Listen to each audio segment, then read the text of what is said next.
इमरान प्रताप गरी।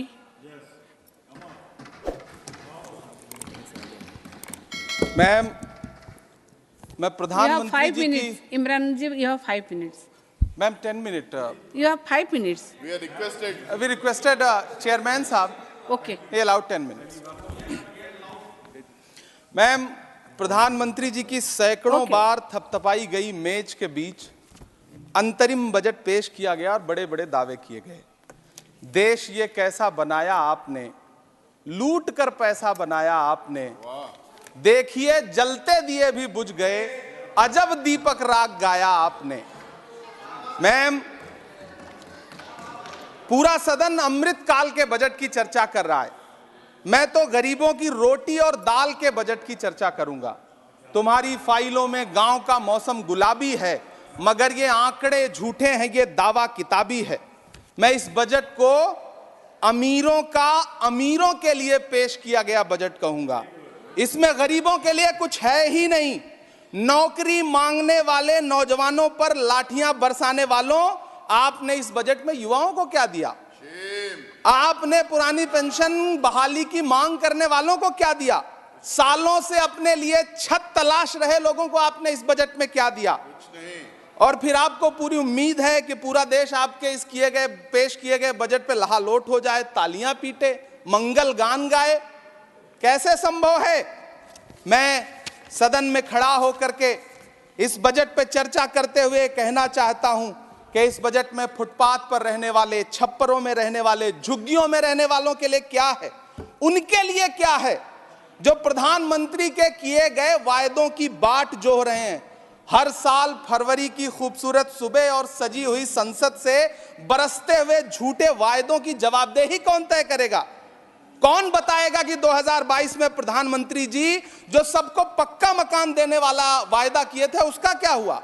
लोगों के सरों पर छत देने वाले प्रधानमंत्री जी के जुमलों से अलग उन्हें यह क्यों नहीं दिखता कि राज्यों में बैठे हुए उनके नुमाइंदे लोगों के सरों की छतें उजाड़ रहे हैं? उत्तर प्रदेश हो, असम हो, जम्मू कश्मीर हो, मध्य प्रदेश हो, भाजपा शासित राज्यों के बुलडोजर न सिर्फ लोगों के घरों को उजाड़ रहे हैं बल्कि कुचल रहे हैं लोकतंत्र को, संविधान को, अदालतों के मेयार को। मैम, मैं आंकड़ों की बाजीगरी से अलग हट करके इस बजट पर एक बात कहना चाहता हूं। आंकड़े तो ऐसे हैं इस बजट के, ये कह रहे हैं 4 करोड़, वित्त मंत्री जी 3 करोड़ कहती हैं, प्रधानमंत्री जी 4 करोड़ कहते हैं। पहले तो आप इस झूठ में ही आपस में ही सलट लीजिए कि 4 करोड़ सही है या 3 करोड़ सही है। मैं आंकड़े तो ऐसे हैं इस बजट के मैम कि जो सुने वो बस पथराई आंखें लेकर किंग कर्तव्य विमूढ़ हो जाए।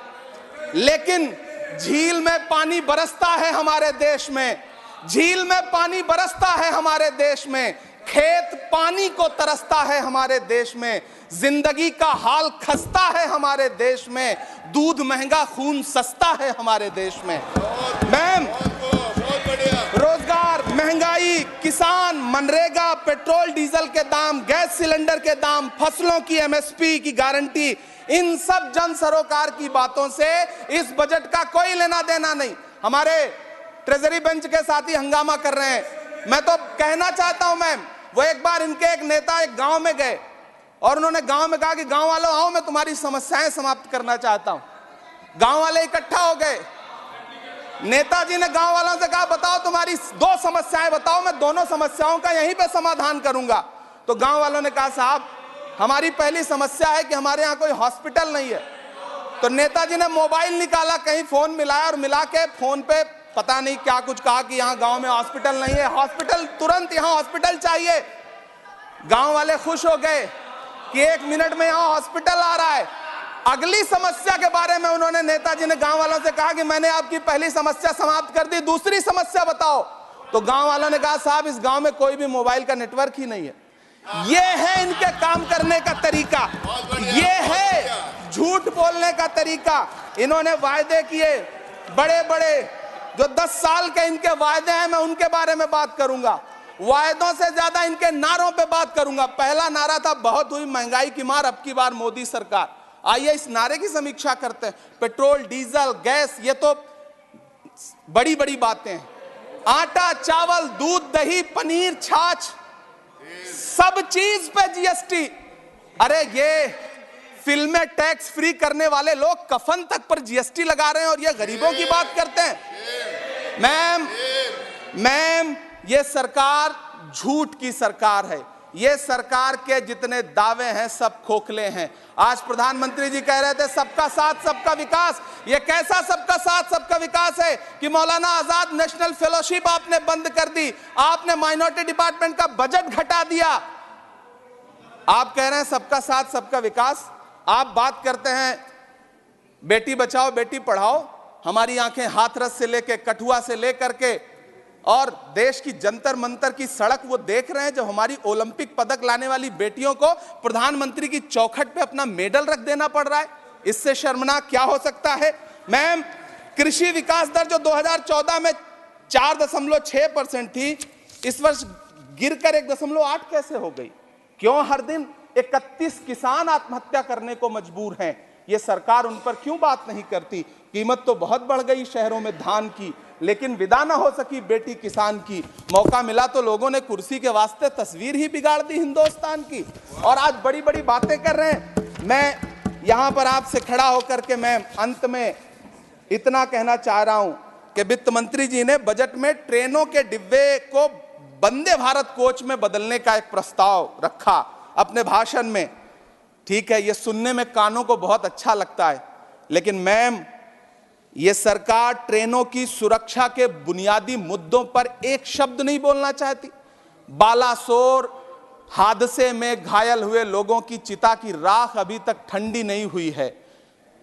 वंदे भारत के वीडियो पोस्ट करने वाली ये सरकार कभी भारत की जनरल डिब्बों की, रेलवे के स्लीपर क्लास डिब्बों की वीडियो अगर पोस्ट करे ट्विटर पे तब समझ में आए। बिहार से, इलाहाबाद से, लखनऊ से दिल्ली आने वाली, मुंबई जाने वाली ट्रेनें देख लीजिए, उनकी हालत देख लीजिए, तो आपको लगेगा कि ये वही ट्रेनें हैं। आज स्थिति ये है कि रेलवे स्टेशन तो छोड़िए, रनवे पर खाना खिला रही हैं आपकी प्राइवेट एयरलाइंस। अभी आपने जुर्माना लगाया है, नोटिस दिया है एक एयरलाइंस को। यह स्थिति आपने करके रख दी है ट्रेनों की, एयरलाइंस की। ऐसे में मैम कागजों पर तो आप कितना भी वंदे भारत और बुलेट ट्रेन सर पर दौड़ा लीजिए, लेकिन असल में भारत की ट्रेनों की डिब्बों की सवारियों की हालत देखने लायक है। अगर सरकार खुली आंखों से उसे देखना चाहे तो देखे और उनकी स्थिति सुधारे। आज प्रधानमंत्री जी ने अपने भाषण में यहां खड़े होकर कई बार न्यू मिडिल क्लास की बड़ी चर्चा की, न्यू मिडिल क्लास जनरेट करेंगे। लेकिन मैं तो यहां खड़ा होकर के सरकार से कहना चाहता हूं कि न्यू मिडिल क्लास का जुमला अपने पास रखिए। यह बताइए कि जो पुराना मिडिल क्लास है उसके साथ आप कैसा व्यवहार कर रहे हैं। आज उसकी स्थिति क्या है? आप अमीरों के कर्जे माफ कर रहे हैं, उद्योगपतियों के कर्जे माफ कर रहे हैं, और यहां स्थिति यह हो गई है कि जो मिडिल क्लास, उसकी जो रोजमर्रा की जरूरत की चीजें हैं उस तक पर आपने जीएसटी लगा रखी है। आप फिल्में टैक्स फ्री करते हैं, लेकिन स्टूडेंट्स के प्रतियोगी परीक्षाओं के फॉर्म की फीस नहीं माफ कर सकते।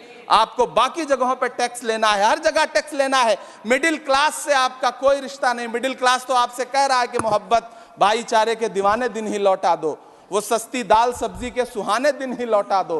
ये अच्छे दिन तो अंबानी अडानी को मुबारक हो, हमें ऐसा करो साहब पुराने दिन ही लौटा दो। वो पुराने दिन जो बहुत अच्छे थे, वो पुराने दिन जहां लोग एक दूसरे से मिलजुल करके रहते थे। मैम इलाहाबाद, दिल्ली, कोटा जैसे शहरों में छोटे छोटे कमरों में अभावों के साथ पढ़ाई कर रहे युवा किताबों के साथ गल चुके हैं।